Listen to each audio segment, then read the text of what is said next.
सबसे बड़े लोकतांत्रिक बहस के शो देश की बहस में मैं दीपक चौरसिया अपने तमाम पैनलिस्ट का, अपने तमाम दर्शकों का और पब्लिक के मंच में जुड़ने वाले अपने साथियों का वंदन करता हूं, अभिनंदन करता हूं, नमस्कार करता हूं। आप जानते हैं देश की बहस इकलौता बहस का शो है जो देश के बहस के दर्शकों की राय के आधार पर चलता है। दर्शक ही तय करते हैं कि वो किस विषय पर बहस देखना चाहते हैं और दर्शक ही अपने घरों से, अपने ऑफिस से सीधे लाइव जुड़कर हमारे साथ 8:30 से 10 बजे इस शो में बहस की दशा और दिशा को आगे बढ़ाते हैं, उसे और धार और रफ्तार देते हैं। आज पब्लिक के मंच में हमारे साथ जुड़ेंगी स्वाति जैन गाजियाबाद से, हमारे साथ जुड़ेंगी हुडा शेख नोएडा से, हमारे साथ भाग्यश्री जयपुर से जुड़ेंगी, हमारे साथ माही शर्मा धार मध्य प्रदेश से जुड़ेंगी। लेकिन सबसे पहले देख लेते हैं आज बहस का कौन सा विषय चुना है आपने। आज बहस का विषय है काबुल धमाके से जुड़े पाकिस्तान के कितने कनेक्शन। जनाब, एक नहीं तमाम कनेक्शन पाकिस्तान के साथ मिल रहे हैं। जिस फिदाइन हमलावर ने अपने आप को उड़ा डाला उस नाले के अंदर जहां पर बच्चे, महिलाएं और बाकी लोग छिपे हुए थे, जिसके आसपास अमेरिकी सेना वहां पर पहरा दे रही थी, ठीक उसी नाले के अंदर बच्चों और महिलाओं से इस आत्मघाती हमलावर अब्दुल रहमान ने अपने को उड़ा दिया। ये खुद पाकिस्तान का रहने वाला है। आईएसआईएस के खुरासान प्रांत, जिसको कहा जाता है ISIS KP, Islamic state Iraq and Syria Khorasan प्रांत केपी से कहा जाता है, उसके प्रमुख असलम फारूकी ये खुद पाकिस्तानी हैं, पाकिस्तान से जुड़े हुए हैं। भले से आज ये कह रहे हैं कि तालिबान से इनकी दोस्ती नहीं है, लेकिन एक जमाने में चोर चोर मौसरे भाई थे। हक्कानी नेटवर्क ने जब भारत के काबुल दूतावास पर हमला किया था तब उसमें आईएसआईएस के का भी हाथ था और तब तालिबान उनका समर्थन कर रहा था। ऐसे में ये कैसे कहा जाए कि तालिबान दूध का धुला हो गया है। सवाल पाकिस्तान पर भी खड़े होंगे। चोर चोर मौसरे भाई तो फिर ये आतंकवादी तंजीमें, 13 तंजीमें जो एक साथ लड़ रही थी अफगानिस्तान में तालिबान के साथ, क्या वो 13 तंजीमें अब पाकिस्तान और अफगानिस्तान के लिए भस्मासुर साबित होंगी? क्या होगा इस इलाके का हाल? इन तमाम मुद्दों पर बात होगी। लेकिन पाकिस्तान का चेहरा कितना विकृत है, कितना घिनौना है। बच्चों और महिलाओं पर आत्मघाती हमला करके उनके खून से सना हुआ है इस देश का इंसान। तो फिर क्या कहें इस पाकिस्तान के बारे में? इस पर बड़ी बहस होगी। लेकिन सबसे पहले आज का अपडेट। एक तरफ काबुल धमाके में 100 से ज्यादा मौतें, 200 से ज्यादा जख्मी लोग। दूसरी तरफ अफगानिस्तान पाकिस्तान बॉर्डर पर पाकिस्तान आर्मी ने अंधाधुंध फायरिंग कर 3 अफगानियों को मौत के घाट उतार दिया। जी हाँ, जैसे जैसे काबुल धमाके का गुब्बार का धुआं छट रहा है, वैसे वैसे दुनिया पाकिस्तान के कनेक्शन की कड़ियां जोड़ पा रही है। अमेरिका ने भी आतंकी हमला करने वाले आईसिस के समेत जिम्मेदार आतंकियों को सही वक्त पर मार गिराने का ऐलान किया है। We will not forgive. We will not forget. We will hunt you down and make you pay. Taliban के लौटते ही पाकिस्तान ने कैसे आतंकी चेहरा दिखाना शुरू किया, उसकी गवाही फिदाइन के शिनाख्त से हुई। एयरपोर्ट का आत्मघाती अब्दुल रहमान के चीफ असलम फारूकी का ताल्लुक रावलपिंडी से था, जो पहले लश्कर से जुड़ा हुआ था। ऐसे में इमरान की अमन वाली बातों के पीछे साजिश का शक गहराने लगा है। असल गुलामी से ज्यादा बुरी ज़हनी गुलामी है। ज़हनी गुलामी की जंजीरें तोड़ना ज्यादा मुश्किल होता है। जो अभी अफगानिस्तान में गुलामी की जंजीरें तो तोड़ दी उन्होंने। अफगानिस्तान में खुद को राष्ट्रपति घोषित कर चुके अमीरुल्लाह सालेह भी काबुल विस्फोट में आईसिस के का हाथ होने की बात कहते हुए पाकिस्तान को घेर रहे हैं। उन्होंने ट्वीट कर कहा है कि तालिबान आईसिस के साथ अपने संबंधों से इनकार कर रहा है। ये बिल्कुल वैसा ही है जैसे पाकिस्तान आतंकी संगठन क्वेटा को लेकर दावा करता है। हमारे पास मौजूद हर सबूत बताता है कि आईसिस खुरासान की जड़ों में तालिबानी और हक्कानी नेटवर्क हैं, जो कि काबुल में काफी सक्रिय है। तालिबान अपने मास्टर से अच्छी तरह सीख गया है। भारत दुनिया को एक अरसे से आगाह कर रहा है कि पड़ोसी देश कैसे आतंक का अड्डा बन गया है। देश की बहस में चर्चा है, क्यों पाकिस्तान का हर आतंकी हमले से ताल्लुक मिल जाता है? क्या दुनिया पाकिस्तान की आतंकी फैक्ट्री को चलने देगी? और इस वक्त दिल दहला देने वाली खबर तस्वीरें काबुल एयरपोर्ट से आ रही है। काबुल एयरपोर्ट के बाहर इस वक्त भी तालिबानी आम लोगों के साथ सड़कों पर अत्याचार कर रहे हैं। देखिए तस्वीरें। मारा जा रहा है, उन्हें पीटा जा रहा है। ये वो अफगानी लोग हैं जो अपना वतन छोड़कर सुरक्षित जगहों पर जाना चाहते हैं, लेकिन तालिबान नहीं चाहते कि ये लोग बाहर जाएं, इसीलिए तालिबानी इन लोगों को पीट रहे हैं। ये देखिए, पीटते हुए, मारते हुए ये तस्वीरें आ रही हैं। ये तालिबानी लोग जो हैं पीट रहे हैं, मार रहे हैं तालिबानी लड़ाके लोगों को, इसलिए कि वो अपना देश छोड़कर ना जाएं, लेकिन तालिबान के शासन में ये अपने आप को सुरक्षित नहीं समझते। ये तस्वीरें डोनाल्ड ट्रंप को भी देखनी चाहिए और ये तस्वीरें जो बाइडेन को भी देखनी चाहिए। ये उन लोगों को भी देखनी चाहिए जो तालिबान के साथ सिंपैथी रखते हैं, और ऐसे लोगों की संख्या भारत में बहुत बड़ी है। इसीलिए देश की बहस में हमारा आज का सवाल है, क्या काबुल ब्लास्ट से साबित हो गया है आतंकवाद का केंद्र पाकिस्तान ही है? शो के दौरान इस मुद्दे पर अपनी राय यस या नो में दे सकते हैं। आप हमारी वेबसाइट पर जा सकते हैं, आप हमारे मोबाइल ऐप को डाउनलोड कर सकते हैं, आप हमारे ट्विटर हैंडल पर जा सकते हैं, आप हमारे फेसबुक पेज पर जा सकते हैं। कार्यक्रम के बारे में कोई राय है, सुझाव है, आप शो के अंदर शामिल होना चाहते हैं तो 9711002266 पर हमें व्हाट्सएप करें। सीधे मैं अपने बड़े पैनल को इंट्रोड्यूस करता हूं। मेरे साथ तारिक फतेह साहब हैं, जाने माने लेखक, राइटर, कनाडा से मेरे साथ जुड़े हुए हैं। मेरे साथ पूर्णिमा नाथ जी हैं जो कि लाइव मेरे साथ इस वक्त विस्कॉन्सिन से जुड़ी हुई हैं, यूनाइटेड स्टेट से। पूर्णिमा नाथ जी जो बाइडेन की माफ कीजिएगा डोनाल्ड ट्रंप की सपोर्टर हैं, जिन्होंने ट्रीटी साइन की थी 2020 में कि तालिबान के हाथ अब अफगानिस्तान को सौंप दिया जाए। मेरे साथ जाने माने सुरक्षा और रक्षा मामलों के विशेषज्ञ RSN सिंह साहब है। थोड़ी देर में रिटायर्ड मेजर जनरल के सिन्हा साहब भी मेरे साथ जुड़ेंगे। मेरे साथ राणा एहसान साहब हैं, मेंबर है सेंट्रल वर्किंग कमेटी पाकिस्तान मुस्लिम लीग नवाज शरीफ के, PMLN के नेता हैं। मेरे साथ जुड़ गए हैं सना हारून जो कि एक पाकिस्तानी जर्नलिस्ट हैं। सना भी मेरे साथ जुड़ी हैं पाकिस्तान से। सबसे पहले मैं राणा साहब आपके पास आना चाहूंगा और आपसे जानना चाहूंगा, आप इस असलम फारूकी को तो जानते होंगे ना, रावलपिंडी का रहने वाला है, ISIS को चलाता है, तो सीधा कनेक्शन है पाकिस्तान का ISIS से, ISIS खुरासान से, और जो तालिबानी लड़ाके हैं उन्हीं को शामिल करवा के ISI ने ISIS बनाया है। ये तो सब पूरी दुनिया जानती है।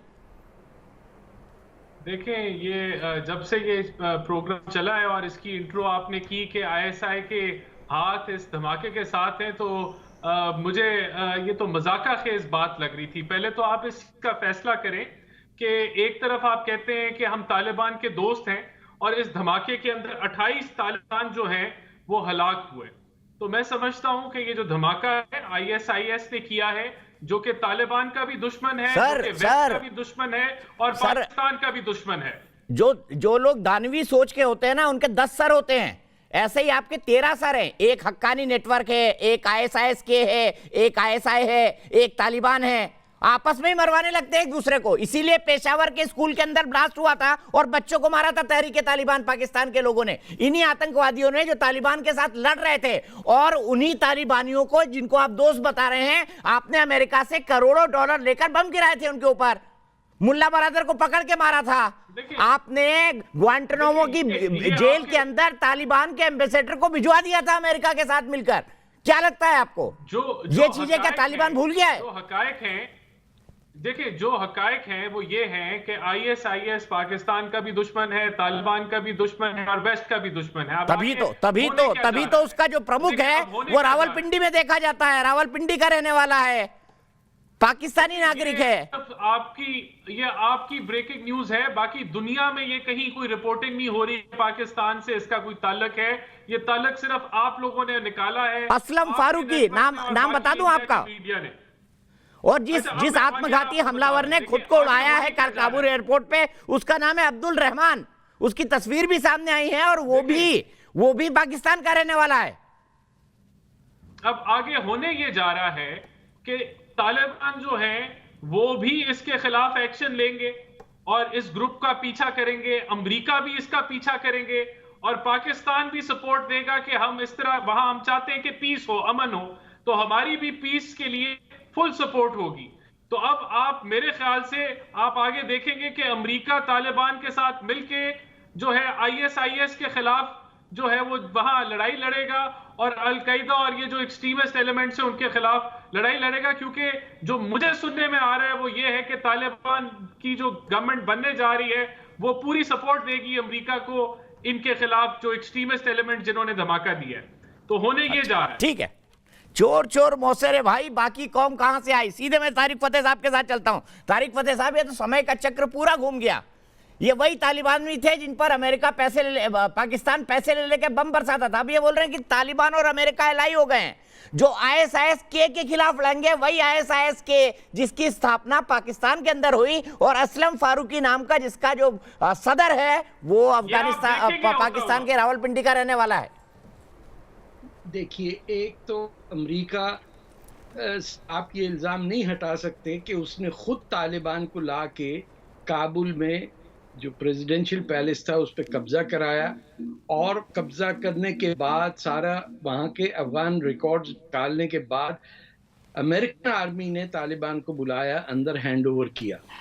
ये सारी ट्रेजेडी है और फ्रॉड जो हो रहा था ये दोहा में हो रहा था, जिसके अंदर ज़ल्मे खलीलज़ाद जो पाकिस्तान का एजेंट है अमेरिका में, और उसने पिछले 3 एडमिनिस्ट्रेशन से ये अपना फ्रॉड खाना शुरू किया था। मजे की बात है कि दोहा के अकॉर्ड्स में अफगानिस्तान की हुकूमत नहीं थी। सब कह रहे हैं कि साहब कहां भाग गई फौज, कहां हो गया, और ट्रिलियन खर्च हुए। ये $1 ट्रिलियन अमेरिका ने अपने आप को दिए, अपने ही जो वो हैं प्राइवेट आर्मीज, वही जो मेंटेनेंस करते थे उन्हीं को पैसा देना, वही पैसा अमेरिका वापस आना। ये कहां खर्च हुआ फौज पे? 60,000 फौजी अफगान फौज के मरे और कोई 900 अमेरिकी मरे। और उसके बाद अमेरिका का प्रेसिडेंट आके अपनी तकरीर में मजाक उड़ाता है कि Afghanistan was never a country, या अफगानिस्तान के लोग जो हैं वो लड़ना नहीं जानते।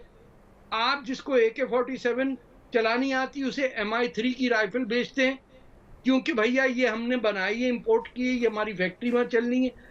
ये अमेरिकन साइड है। जहां तक पाकिस्तान का ताल्लुक है, पाकिस्तान को तो खुद नहीं पता वो है क्या। जब पाकिस्तान ने 1971 में अपना नाम बदल के बांग्लादेश कर लिया था, तो ये लोग जो आज अपने आप को पाकिस्तानी कहते हैं, इनको तो पता भी नहीं था कि ये हैं कौन। 60% of Pakistan said we do not want this name, we are Bangladesh from now on.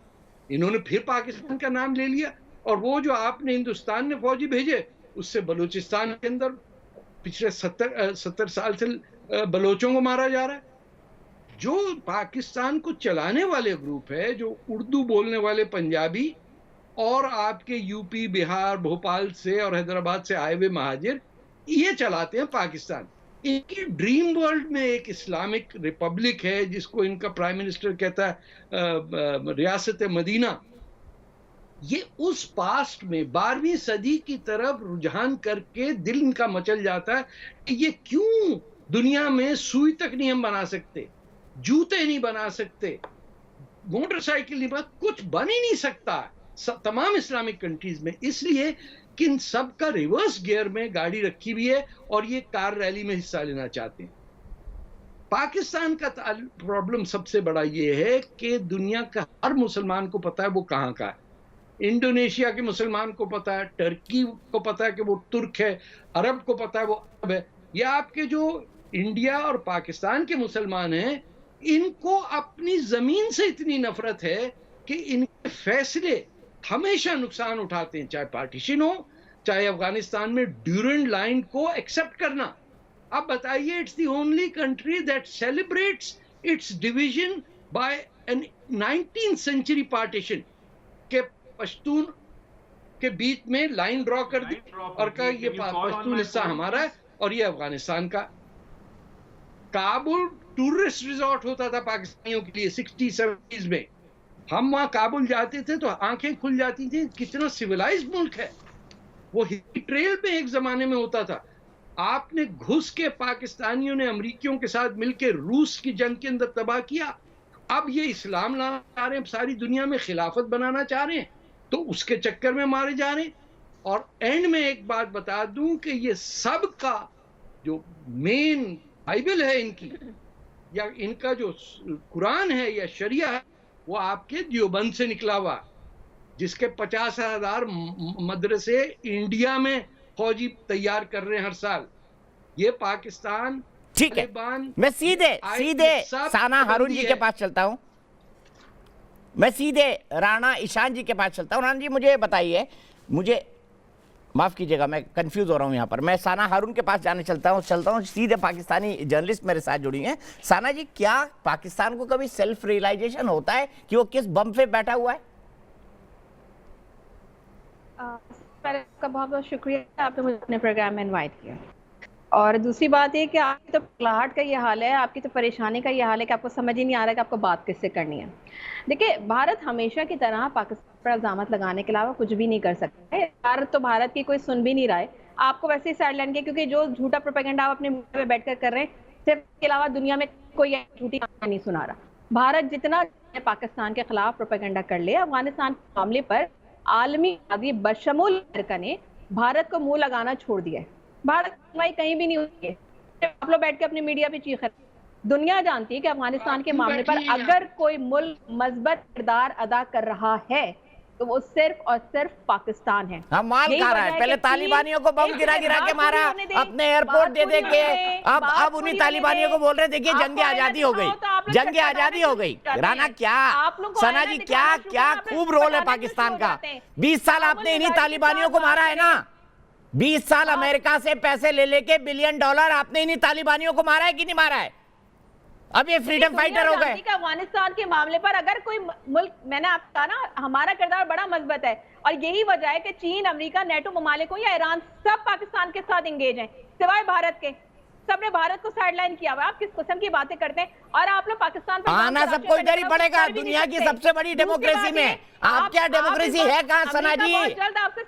बहुत जल्द अमेरिका नरेंद्र मोदी का गिरबान पकड़ के पूछेगा कि जब आपको इतने बड़े मुझे तो ये पता है कि इमरान खान का गिरबान पकड़ के सऊदी अरब ने यूएन से लौटते हुए उनको प्लेन से उतार दिया था। उतारा था कि नहीं उतारा था? देखिए आपके वजीर आजम की कितनी हैसियत है। आपने फौज को सुनिए ना, उतारा था कि नहीं उतारा था इमरान खान को? ज्यादा बोल गए थे यूनाइटेड नेशंस में। सना जी बताइए ना, इमरान खान को उतारा था कि नहीं उतारा था प्लेन से? को सेव कर सकता आज अफगानिस्तान में जो कुछ। सना जी बताइए ना, इमरान खान को कॉलर पकड़ के उतारा था कि नहीं उतारा था सऊदी अरेबिया ने प्लेन से? सर्विस फ्लाइट लेकर आना पड़ा था। ये तो आपके वजीर आजम की हैसियत है, ये तो आपके वजीर आजम की हैसियत है। वो खुद बोलते हैं हमने 40,000 लड़ाके बनाए, हमने 40,000 टेररिस्ट बनाए। वो आपका बड़ा भाई ओसामा बिन लादेन आपके एबटाबाद में बैठा था कि नहीं बैठा था? बताइए ना। क्यों एंगेज हुआ है? आपको सारी आगे इस बात की लगी हुई है जनाब कि आपकी जो इतनी सालों की इन्वेस्टमेंट थी, जो $3 अरब, आप लोगों ने $3 अरब की जो वहां पे इन्वेस्टमेंट की थी डूब गई है। $28 अरब की जो वहां पे अमेरिका जो सारा जंगी साजोसामान छोड़ के गया है ना। अरे हमको $3 बिलियन की चिंता नहीं है। आपके साथ तालिबान सुनिए सना जी, हमको $3 बिलियन की चिंता नहीं है। हम तो और कमा लेंगे और खा लेंगे। पर आप कब तक कटोरे पे जिएंगे तो बता दीजिए ना। आप कब तक भीख के कटोरे पे जिएंगे ये भी बता दीजिए। इतना बड़ा मुल्क है आपका कि पूरी दुनिया आपकी सुन रही है, तो भीख के कटोरे पे क्यों जी रहे हैं ये भी बता दीजिए ना सना जी।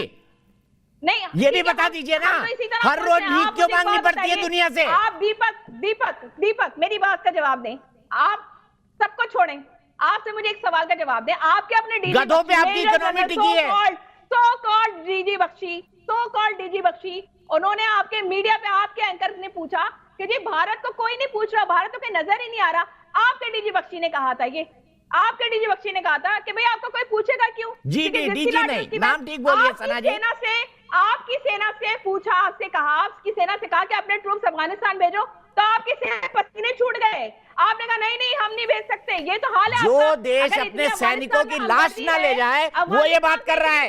जो देश अपने सैनिकों की लाश ना ले जाए युद्ध से वो ये बात कर रहा है। जनरल RSN सिंह साहब बताएंगे, RSN सिंह साहब कितना महान मुल्क है ये। पहले बम बरसाने के पैसे लेता है, फिर उनको फ्रीडम फाइटर बताता है। 20 साल तक इन्हीं तालिबानियों ने खूब बम बरसाए। मुल्ला बरादर को पकड़ के लाए, अल जवारी को पकड़ के लाए, एबटाबाद में ओसामा बिन लादेन को दिया।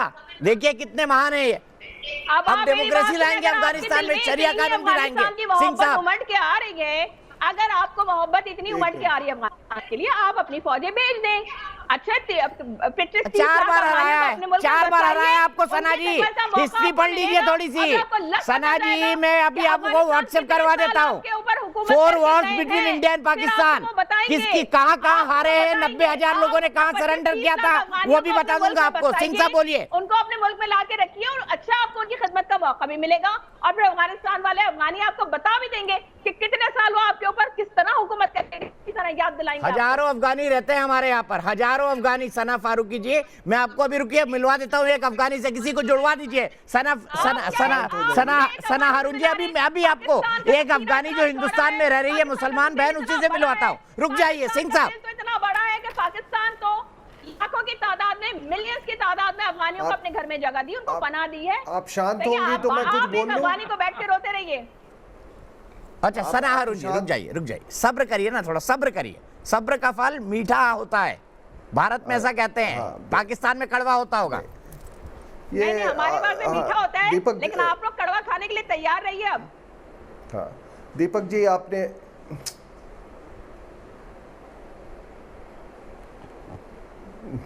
जी, आपने असलम फारूकी की बात की। ये असलम फारूकी वही है जो मार्च 2020 में जो काबुल गुरुद्वारे में हमला हुआ था, जिसमें 26 लोग हलाक हुए थे, उसका ये ज़िम्मेदार था।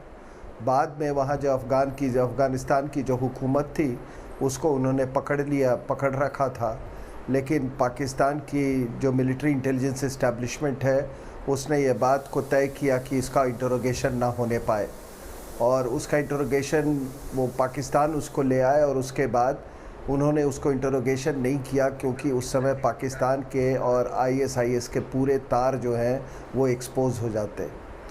लेकिन उससे बड़ी बात मैं आपको, आपके दर्शकों को एक बात मैं समझा दूं, जो कि किसी ने ये बात कवर नहीं किया है, कि आखिर ये आत्मघाती सुसाइड बॉम्बिंग्स हुए क्यों काबुल एयरपोर्ट के। तो इसके लिए आपको वो समझना पड़ेगा। आपने देखा होगा कि 31 अगस्त को बड़ा उछाला जा रहा था, G7 मीट में भी उछाला गया। तालिबान ने कहा कि आप 31 अगस्त का डेडलाइन नहीं क्रॉस करेंगे। G7 ने कहा कि नहीं, हमको जितना है हम वहाँ रहेंगे as long as it takes. तो ये जो धमाके हुए थे, दो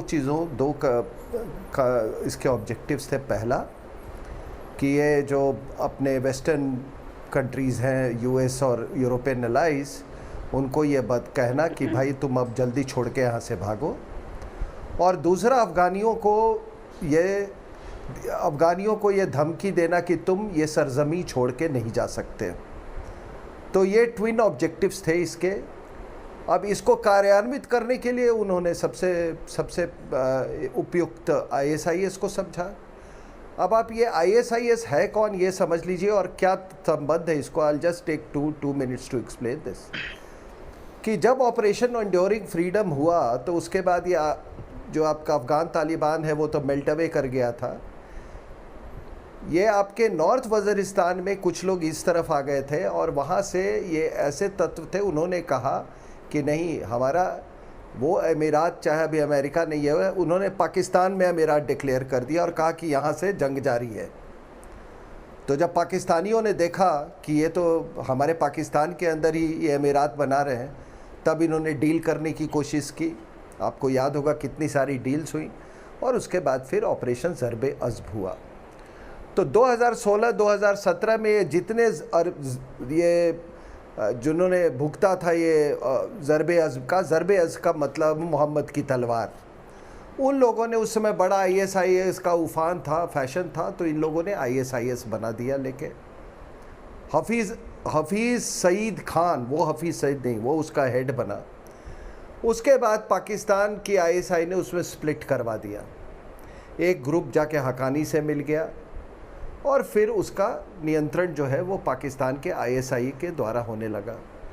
तो पाकिस्तान के लिए एक बहुत बड़ी चीज़ है ये है कि ISIS का नाम ले लो, इससे आपको डिनाइबिलिटी भी मिलती है। और ये कहना कि 28 तालिबान के लोग मारे गए, अब इसकी पुष्टि मैंने, ये पाकिस्तानी जो आपके प्रोग्राम में आते हैं कई चैनलों में वही बोल रहे हैं, मैंने पढ़ा नहीं है, लेकिन इसमें अभी तक तो जिहाद का यही रिकॉर्ड रहा है। अपने लोगों को मारने में इनको कोई तकलीफ़ नहीं है।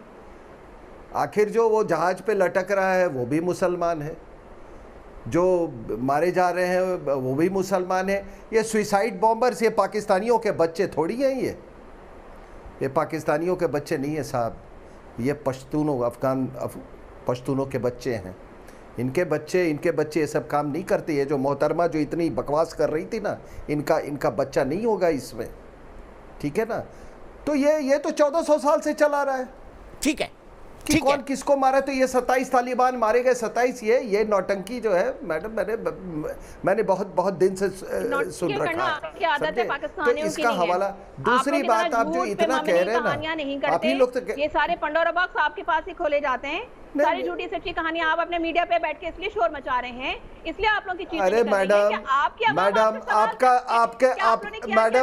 आपके भी भाई बच्चे होंगे, आपके भी भाई बच्चे होंगे, क्या सुसाइड बॉम्बर बनाओगे उनको? नहीं है कि आपको बताइए ना सर, मैडम आपके भाई और बच्चों को आपके भी बच्चे होंगे, आपके भी भाई। आपके अंदर तमीज ही नहीं है बात करने की। नहीं, आपने क्या किया है? एक बात सुन ले, आप एक बात आप सुन ले। अगर अरे तमीज, जिहादियों के साथ क्या तमीज मैडम? अगर जिहादियों के साथ क्या तमीज? अगर भारत में जिहादियों के साथ क्या तमीज? जो आदमी जिहादी मानसिकता है वो तो जानवर है, उसके साथ क्या तमीज? अमली इक़दाम चाहिए होते हैं, अमली इक़दाम जो पाकिस्तान कर रहा है, वो आप तो सिर्फ आपको मीडिया पे ड्रामा कर रहे हैं, आप अपने मीडिया पे बैठ के ड्रामा कर रहे हैं। आपके पास तो अगर कोई तालिबान के हक में कोई एक जुमला बोल रहा है तो आप तो उसको उठा के उसके मुकदमा दर्ज कर रहे हैं उसके खिलाफ। देखिए, पैसे बनाने की फैक्ट्री आप लोग अच्छे हैं सना हारून, आप पैसे बनाने की फैक्ट्री अच्छे हैं। 20 साल तक इन्हीं तालिबानियों को अमेरिका से डॉलर लेके बम दे के मारा, अब इनको फ्रीडम फाइटर बता रहे हैं। ये आपका दोहरा चरित्र है, ये आपका दोहरा चरित्र है, डबल स्टैंडर्ड। सीधे मैं चलता हूँ, स्वास्थ्य जैन गाजियाबाद से मेरी एक दर्शक, इसका कोई डिफेंस भी नहीं है। क्यों मार रहे थे इन तालिबानियों को अमेरिका के साथ मिलकर? क्यों मार रहे थे बताइए ना? क्यों ओसामा बिन लादेन आपके यहाँ पाया गया? क्यों अल जवाहिरी मिला? क्यों मुल्ला बरादर आपकी जेल में था? बताइए ना, जवाब दीजिए। स्वास्थ्य जैन गाजियाबाद से मेरी एक दर्शक, स्वास्थ्य क्या कहेंगे अफगानिस्तान में जो कुछ हो रहा है उसके बारे में? देखिए, मैं बस इतना कहना चाहती हूँ कि ये अफगानिस्तान में जो हिंसा हो रही है बहुत ही शर्मनाक है, और ये सिर्फ अफगानिस्तान की प्रॉब्लम नहीं है, अब ये पूरे देश की प्रॉब्लम हो चुकी है। इसके लिए सारे देश को एकजुट होकर इसका कोई ना कोई समाधान निकालना चाहिए जल्द से जल्द, जिससे कि ये हिंसा रुके। ठीक है, मैं सीधे चलता हूं पूर्णिमा नाथ जी के पास। पूर्णिमा जी, मुझे बताइए, ह्यूस्टन में एक शब्द का इस्तेमाल किया था प्रेसिडेंट ट्रंप ने, इस्लामिक टेररिज्म। क्या जब आपने दोहा में पीस अकॉर्ड किया तालिबान से, आपको पता नहीं था कि इस्लामिक टेररिज्म अफगानिस्तान में भी है, पाकिस्तान में भी है, और ये वापस में 13 फौजियों के शव जाएंगे इस तरीके से? अगर आपने ये पीस अकॉर्ड किया तो ट्रंप साहब नहीं था ना? आप बाइडेन साहब को मत रिस्पॉन्सिबल ठहराइएगा। नमस्कार, thank you for having me. First of all मैं सबको ये बताना चाहती हूँ, प्रेसिडेंट ट्रंप जो है वो एक नो वॉर और पीस प्रेसिडेंट थे। 4 साल अमेरिका किसी कंट्री में जाके बॉम्ब नहीं पड़ा है, ठीक है? तो ये सबको समझना चाहिए। नंबर 2, प्रेसिडेंट ट्रंप का जो contingency emergency response evacuation plan था, बाइडेन जनवरी में आया, फरवरी में अप्रूव किया, जून में उसको स्क्रैप किया है। उनका कोई प्लान ही नहीं था क्या करना है। जो CIA का इंटेलिजेंस का इंफॉर्मेशन आ रहा था, ही लिटरली डिसमिस एवरीथिंग, और उनका कोई प्लान ही नहीं था। अभी जाके वो कह रहे हैं कि ट्रंप को ब्लेम कर रहे हैं। मैं आपको एक बात बताऊं, जब वो आए हैं, उनको लाया गया है, he was not elected, he was selected, so you must know that। वो जब आए हैं और ट्रंप को आउस्ट किया गया है, सारे लेफ्ट इकोसिस्टम उनको आउस्ट किया है, तब सारे जो उनका ट्रंप का पॉलिसी है सबको उतारा गया, सबको डिसमिस किया गया। इसको क्यों नहीं डिसमिस किया? फिर अभी बाइडेन का ऑडासिटी है वहां पे ट्रंप को जाके ब्लेम करे। ट्रंप का तो प्लान था ना, कब वहां से धीरे धीरे लोगों को निकाल के, ट्रुप को निकालने का प्लान था? इनसे पहले he is the 4th president, उससे पहले उन्होंने 8 साल वीपी रहा है। उनको शर्म नहीं आता ये कहने के लिए, जब वीपी था तब नहीं निकाल सकते थे?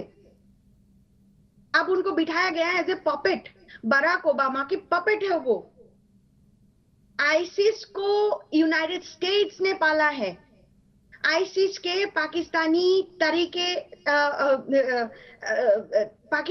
पाकिस्तानी है, हम जानते हैं। उनका फोकस जो है वो इंडिया को इस्लामिक स्टेट बनाना है। आप जाके वहां पे तालिबान की सपोर्ट कर रहे हो और ट्रम्प की बुराई कर रहे हो। ठीक है तारिक फतेह साहब, वाकई ट्रम्प इतने इनोसेंट है जितनी पूर्णिमा जी बता रही हैं तो ये इस पूरे मामले में किसी को नहीं देखना पड़ता, क्योंकि he strong, is quick decision maker, उनका प्लान था। देखिए बाइडेन इज पपेट, उनका कोई प्लान था ही नहीं। अब सबको पूरा दुनिया को उनको तसनस कर दिया। देखिए सिलसिला ये है मेरी बहन के, पूरा दोहा अकॉर्ड के अंदर ट्रंप साहब ने अफगानिस्तान की गवर्नमेंट को नहीं रखा, और जो बीच में ब्रोकर डाला वो तो था ही पाकिस्तान पे ज़ल्मे खलीलजाद। आप एक कंट्री का फैसला कर रहे हैं, वहां इलेक्टेड गवर्नमेंट जो है उसको कह रहे हैं भाई तू दूर जा के बैठ जा। दोहा और कतर ईरान का क्लोजेस्ट एलाय है। वहीं आप देखिए सऊदी अरेबिया, यूएई तक कतर के साथ बॉयकॉट चल रहा है, उनका झगड़ा चल रहा है, क्योंकि Qatar is Iran agent there. आप वहां बैठ के आपने जगह नहीं देखी, ज़ल्मे खलीलजाद के कहने पे आपने वहां बरादर को भी बुला लिया, सारे चोरों को जेलों से छुड़वा के सिटीजनशिप दिलवा दी। अब मेरी बात ये कि the mistakes have been made in Trump's time, but Biden made it worse by not knowing what is happening. Absolutely. आपने अपने जहाजों से कैप्चर किया काबुल और तालिबान को अवॉइड किया अंदर। ये डिनाई करेगा कि the United states is equally responsible. America जहां भी गया है उसने तबाही मचाई है। ये आपको तारीख, चाहे ईरान में मुसद्दिक की गवर्नमेंट उठा के शाह को लाना, या एक एयरलाइनर में बिठा के खुमैनी को ले आना, या सऊदी अरेबिया के अंदर क्या करना। पाकिस्तान तो 1947 से उसका नौकर बन के बैठा हुआ है, जिसमें बीआर बेट। मैं सीधे चलता हूं, मेरे साथ सायरा बहन जुड़ गई हैं। सायरा एक अफगानी मुस्लिम है, हिंदुस्तान के अंदर रहती हैं, दिल्ली के अंदर रहती हैं, और सना हारून, दोनों बात कर लें थोड़ा सा। सायरा बताइए, सना जी कह रही हैं कि पाकिस्तान तो बहुत महान मुल्क है, भारत ही झूठ बोलता रहता है, और ये जो सब आतंकवाद हो रहा है अफगानिस्तान आसपास, ये पाकिस्तान का शिगुफा है, भारत का शिगुफा है, पाकिस्तान का इससे कोई लेना देना नहीं। और तालिबानी तो बड़े अच्छे हैं, फ्रीडम फाइटर है वो, ये भी बोल रहे हैं। आपके मुंह से घबराहट के बारे में आपके मुंह से सच निकल गया दीपक साहब। अब सुन लीजिए ना, आप सायरा को सुन लीजिए। पहले तो आप लोगों को जैसे पता है कल जो अफगानिस्तान में हुआ और जो एयरपोर्ट पे हुआ है, उसका सबका हम सब पे इतना असर हुआ है सर कि मेरे पास कलिमात कम पड़ रही है कि मैं क्या बोलूं। मैं अपना वो नहीं दिखा सकते, मेरे तब से कान ब्लॉक हुए हैं और सारे जितने वर्ड थे मेरे माइंड में सब मेरे से गए हैं। मुझे पता नहीं है कि मैं क्या बोल रही हूँ, क्या बोलूं और कैसे बताऊं। आती है बात पाकिस्तान पे, जो बोलते हैं कि ये हिंदुस्तान का था और हिंदुस्तान कर रहा है, पाकिस्तान बिल्कुल बेगुनाह है, कुछ नहीं कर रहा। देखे तो पहले पाकिस्तान जितना हमारे मतलब दोस्ती का टाइम हो रहा है हिंदुस्तान के साथ, उतना शायद आप लोगों की आजादी का टाइम नहीं है। आप थोड़ा हिस्ट्री पढ़िए और पाकिस्तान हिंदुस्तान के अफगानिस्तान और हिंदुस्तान की दोस्ती के बारे में आप थोड़ा पढ़िए कि मतलब किस टाइम से हमारे मुल्क और हिंदुस्तान के मुल्क के साथ दोस्ती है। और आज जो मेरे कंट्री में हो रहा है और कोई और नहीं, मेरे पड़ोस मुस्लिम मुल्क पाकिस्तान कर रहा है। जितने भी लोग वहाँ पे मर गए हैं और जिन लोगों ने उसको मारा है, अफगानियों को मारा है, और जिसका आईडी मिल रहा है पाकिस्तान है।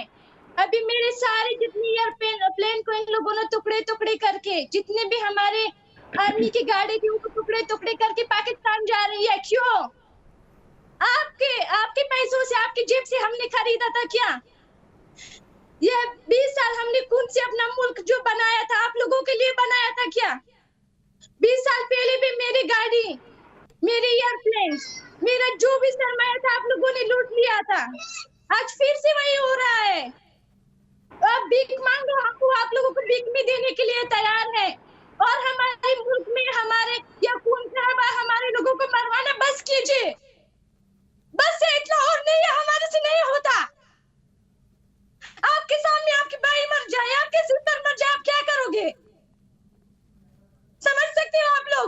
अब आए हो पाकिस्तान की नुमाइंदे, बैठ के बात कर रहे हो अफगानिस्तान पे।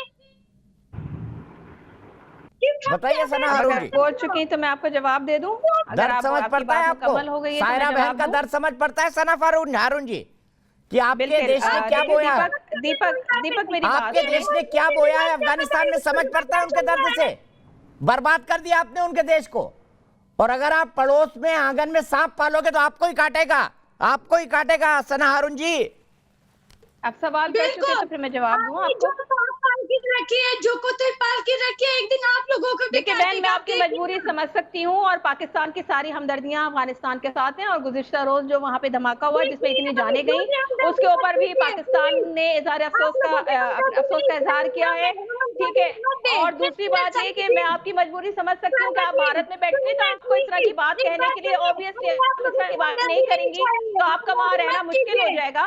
मैं समझ सकती हूँ कि आप भारत में रह रही हैं तो आपको इसी तरह की गुफ्तगू करने के लिए कहा गया होगा। आप कर सकती हैं, बात बिल्कुल करें। लेकिन देखिए इस तरह के भारत अपने झूठे हथकंडे इस्तेमाल करना बंद कर दे, क्योंकि आप लोगों की इस तरह की हरकतों से पाकिस्तान का मोरल डाउन नहीं हो सकता। आज अगर अफगानिस्तान में कुछ हो रहा है तो पाकिस्तान, बात सुनिए आप, पाकिस्तान के लोगों में मोरल भी है, पाकिस्तान के लोगों में मोरल भी है। मैं यहीं से बहस को आगे बढ़ाता हूँ। सायरा बहन बनी रही आप हमारे साथ। जनरल सिन्हा मुझे बताइए, पाकिस्तान के लोगों में मोरल भी है क्या मोरल पाकिस्तान के लोगों में? उन पाकिस्तान के लोगों में जो अपने सैनिकों की लाशों को करगिल में छोड़ के चले गए थे। कारगिल में तो आपके डीजी बख्शी की टांगे कब आ गई थी? और छोड़ो लड़की, कुछ नहीं पता, पसीने छूट गए थे। अरे बात कर रहे हैं आप, आंटी जाओ यहाँ से। मोहतरमा चुप हो जाए, आप तमीज से बात करें और आइंदा इस किस्म के घटिया शो में तमीज से क्या ताल्लुक है? तुम्हारे मर्दों ने 10 लाख लड़कियां रेप की बांग्लादेश में। आप लोग को अपने बाप से जाके पूछो, भारत को असल में बांग्लादेश में रेप किसने किया? दिखा दिया गया है भारत को, उसका आईना दिखा दिया गया। अजीत देवल शर्म बोला कि हम नहीं बोल रहे। अच्छा सना हारून जी, मैं एक तस्वीर दिखाता हूँ आपको। सुनिए, जनरल सिन्हा बोले उससे पहले जरा तस्वीर दिखाइए। सना हारून को तस्वीर दिखाइए। 1971 90,000 फौजियों का सरेंडर। जरा सना हारून को भी फ्रेम में रखिए, जरा सना हारून को भी फ्रेम में रखिए। सना हारून, ये 1971 90,000 फौजियों का सरेंडर। सना हारून जी रेपिस्ट थे सारे के सारे। ठीक है, मैं जनरल सिन्हा के पास चलता हूँ। जनरल सिन्हा, पाकिस्तान और मोराल ये लाइन बनती है क्या? मोराल, ये इनकी कोई मोराल की बात आप करते हैं तो मोराल की परिभाषा को आप दूषित करते हैं, उसको अब्यूज करते हैं। पाकिस्तान नापाक कंट्री है, नापाक। ये अपना नाम पाकिस्तान से जगह नापाकिस्तान, जिसके अंदर आप मोराल की बात करते हैं। अपने बहन बेटियों को बेच रहे हैं चाइनीज को, और अब वो मुल्ला ब्रदर के वो आतंकी इनके लिस्ट मांग रहे हैं। ये जो बैठी है हमारी मोहतरमा, मुझे बोलना नहीं कि सिर्फ लाल माजिद से वो पटाखा फड़ा दिया उन्होंने सरिया का। आज ये बड़ी बातें कर रही हैं। चाहता हूं ताकि आपके जो सुने हो जाए।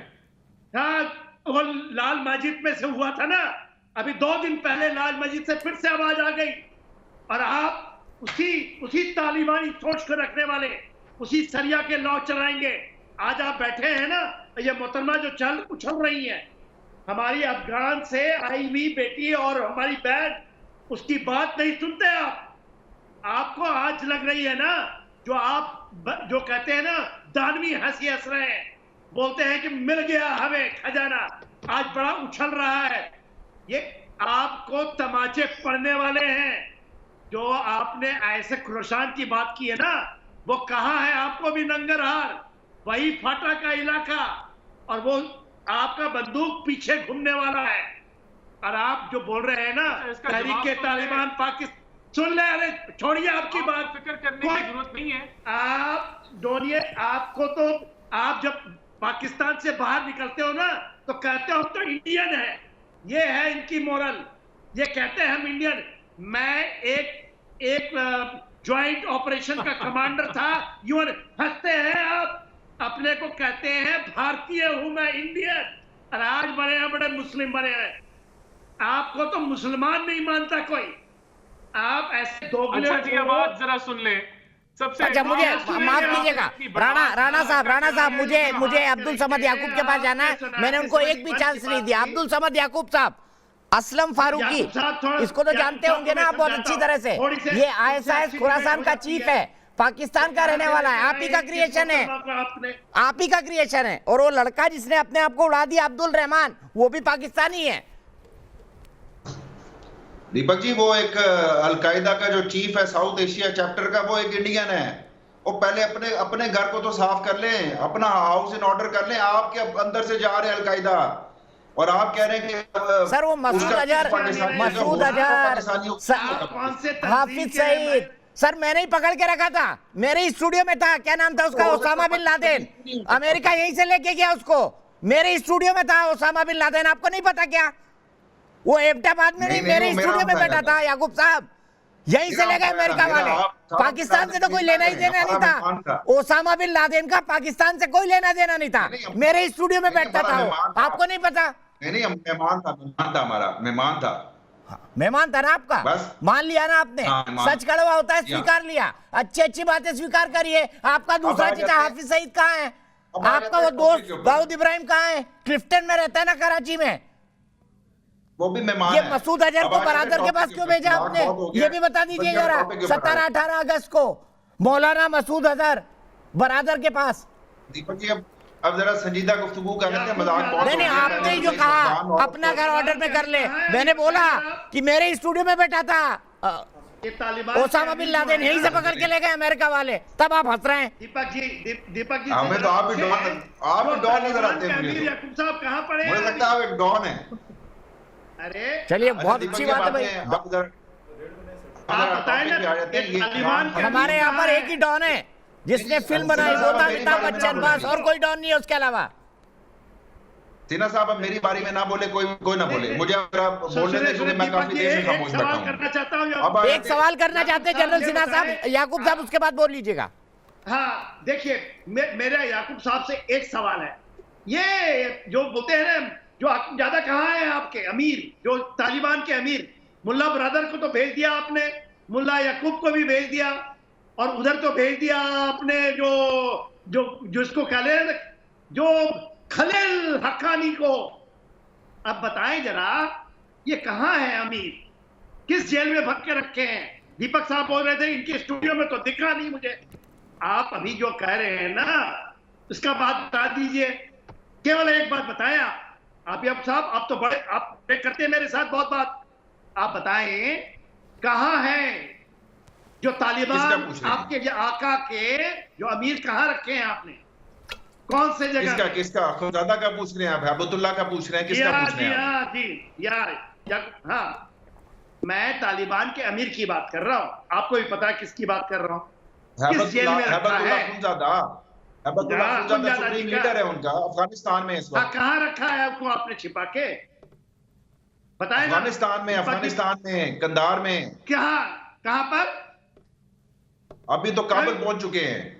अच्छा, काबुल पहुंच चुके हैं। वो जो तो मुल्ला ब्रदर क्या कर रहे हैं वहां पर, और मुल्ला याकूब क्या कर रहे हैं? अरे मेरे भाई, अच्छा मुझे पूछते जाए, बारी बारी। मुल्ला ब्रदर तो हो गया डिप्टी चीफ, मुल्ला याकूब हो गया डिप्टी चीफ, मुल्ला उमर का बेटा। हाँ, और ये मोहम्मद याकूब, वो तो है ना जो मोहम्मद याकूब, मुल्ला याकूब एक ही है। वो तो आपने मुल्ला उमर का बेटा है। हाँ, मुल्ला उमर का बेटा है। वो तो मैं आपको पूछ रहा हूं, अमीर ऑफ तालिबान कहाँ है अभी? पूरा दुनिया जानना चाहता है। अमीर ऑफ तालिबान अफगानिस्तान में है। अरे झूठों के सरदार, मैं तो सोचता था कि आपको कुछ डिबेट करने आती है। आप क्या कह रहे हैं? भाई 1 तारीख दिल्ली दूर नहीं, 4 दिन और वेट कर लीजिए, फिर डिबेट करेंगे आपके साथ। तो क्या आपके ऊपर में मैं याकूब साहब एक बात बताना चाहता हूँ, जो वहाँ का प्राइम मिनिस्टर होगा अफगानिस्तान का, तालिबान का, वो आतंकियों को ट्रेनिंग में देने में एक्सपर्ट होगा। एक जो है फिदाई हमलों का एक्सपर्ट होगा, वहाँ का डिफेंस मिनिस्टर, वहाँ का एजुकेशन मिनिस्टर छोटी बच्चियों को स्कूल जाने के लिए गोली मारने के लिए प्रसिद्ध होगा। वहाँ का जो सरफेस ट्रांसपोर्ट मिनिस्टर होगा, वो सड़कों को कैसे खोदा जाए उसका एक्सपर्ट होगा। वहां का जो आर्मी का चीफ होगा, वो लैंड माइन कैसे बिछाई जाती है इसका एक्सपर्ट होगा। ऐसे ही बनेगी ना तालिबान की सरकार। और इसी गवर्नमेंट को आप एंगेज कर रहे होंगे, इस गवर्नमेंट को वहीं पे आप अपना कितने कुछ हो रहे हैं, कितने कुछ हो रहे हैं, क्या नायाब नमूने पाए आपने। एक मिनट के लिए रोकता हूँ, हुडा शेख नोएडा से मेरे एक दर्शक जुड़ गए हैं। हुडा, क्या कहेंगे अफगानिस्तान के बारे में? जुड़ गई हैं अफगानिस्तान के बारे में। काबुल ब्लास्ट में जो है आईएसआईएस का हाथ है, और आईएसआईएस का जो बेस है काफ़ी पाकिस्तान से जुड़ा हुआ है। तो कहीं ना कहीं यहाँ पर आईएसआईएस का भी मतलब कहीं ना देखे जा सकते हैं, तो मतलब यहाँ पे पाकिस्तान का भी थोड़ा सा नाम आ रहा है, क्योंकि उसका बेस पाकिस्तान से है आईएसआईएस का। ठीक है, आईएसआईएस का बेस पाकिस्तान से। देखिए राणा साहब, बच्चा हमारा जानता है कि देखिए गड़बड़ कहाँ है, गड़बड़ पाकिस्तान में है। ये नाम कैसे रख लिया पाकिस्तान? अब तो इसको बदल देना चाहिए, ना पाकिस्तान, बदल दीजिए नाम। हमारा जो अब देखिए पाकिस्तान की तो आप बिल्कुल फिक्र ना करें, हमारा जो बॉर्डर है ना, उधर हमने बड़ी अच्छी फेंसिंग कर दी है, इलेक्ट्रॉनिक डिवाइसेस भी लगा ली हैं। कोई बंदा ना इस बॉर्डर को क्रॉस कर पाएगा, और अगर कोई करेगा तो वो हमारी मिलिट्री की नॉलेज में होगा इंशाल्लाह ताला। कोई ऐसी बात नहीं है। दूसरी बात, आपकी नॉलेज कौन सी मिलिट्री भैया? ये बाइडेन साहब का बयान है, बाइडेन साहब का बयान है, और वो ये कह रहे हैं कि कोई एविडेंस नहीं है कि कोई कलूजन है तालिबान की और आईएस की इस धमाके के ऊपर। आपके दोस्त राणा साहब, मैं सबसे पहली बार पाकिस्तान 2000 में गया था, सॉरी माफ कीजिएगा, मैं सबसे पहली बार लाहौर बस में गया था, लाहौर बस में गया था मैं सबसे पहली बार। राणा साहब सुनिए ना, एक किस्सा सुनाता हूँ। तो वहां पर मुझे बोला था कि पाकिस्तान में सिर्फ 3 लोगों की चलती है, अल्लाह, आर्मी और अमेरिका। मुझे लगा है अमेरिका के बाद चाइना हो गया, लेकिन आपकी भाषा तो ये कह रही है कि अल्लाह, आर्मी, अमेरिका आपके लिए फाइनल। नहीं, देखिए हमारे लिए हमारी अवाम की चलती है अल्हम्दुलिल्लाह, और आर्मी की भी चलती है, जो सिक्योरिटी के मामलात है उनकी जरूर चलती है। लेकिन जिस तरीके से आपकी आम जनता का नाम बाजवा है क्या? आपकी जनता का नाम बाजवा है क्या, जनरल बाजवा? नहीं, आपके लिए मैं हकायक आगे मैंने आपको बताया, बड़ी तकलीफ होगी। जाहिर सी बात है, जब से दोहा की एग्रीमेंट हुई तो अमेरिका को भी पता था ये होने वाला है, तालिबान आने वाले हैं, तो उन्होंने एग्रीमेंट कर ली उनसे। अब चाइना को भी पता था, रशिया को भी पता था, इंडिया को नहीं पता था। इंडिया के पैसे मारे गए। अब ये आपकी तकलीफ और आपकी ये जो एक जो आग बगोले आप सब वो हम समझ सकते हैं, वो दिल से निकलती है, क्योंकि आपके साथ हैंड हो गया। कितने खुश हैं। देखिए हमारे यहाँ कहावत है, वैसे आपके यहाँ भी थी, क्योंकि 74 साल पहले आपका मुल्क और हमारा मुल्क एक ही था। हमारे से नफरत के आधार पर ही आपने मुल्क बनाया है, इसीलिए इसको पाकिस्तान तो नहीं कहा जा सकता, ना पाकिस्तान कहा जा सकता है। हमारे यहाँ कहावत है, 4 दिन की चांदनी फिर अंधेरी रात। ये अफगानिस्तान के मामले में भी आपके साथ ऐसा ही होने वाला है। ब्रेक के लिए रुक रहा हूँ, ब्रेक के बाद तुरंत वापस आऊंगा।